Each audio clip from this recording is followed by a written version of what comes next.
Alright, welcome to a lesson on the quotient division properties of exponents.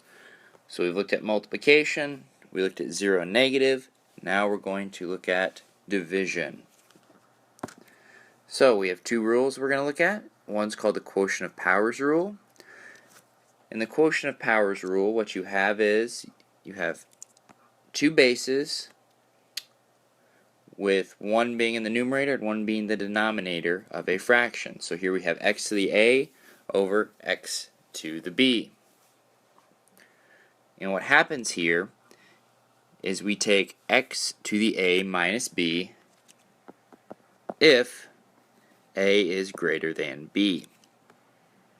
So what you're going to do is you're going to look at the exponents, see which one's bigger. In our case here, we're saying a is the bigger exponent, it's larger. So what you do then is you take the larger minus the smaller.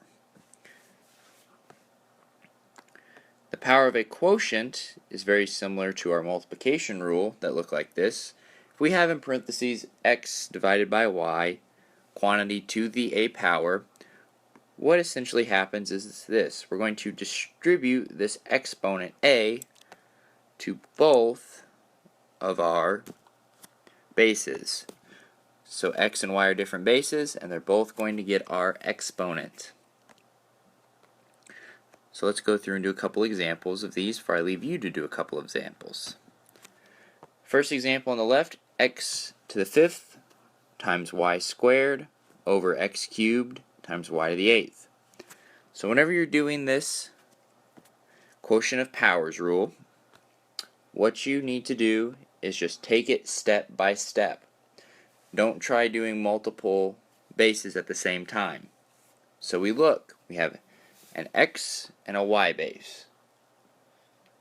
So let's just deal with that x first.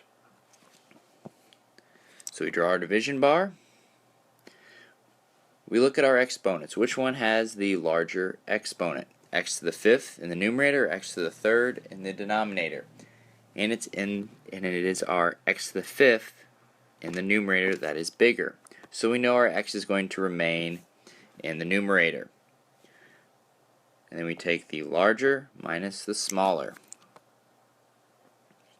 Now let's look at our y's. We have y squared in the numerator, y to the eighth in the denominator. And this y to the eighth is the larger of the two, so y is going to remain in the denominator. Then we take the larger minus the smaller. Now we simplify.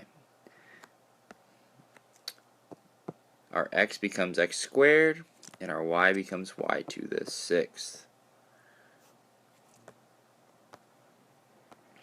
Over here on the right, we have quantity 2 times x over y, all to the third power.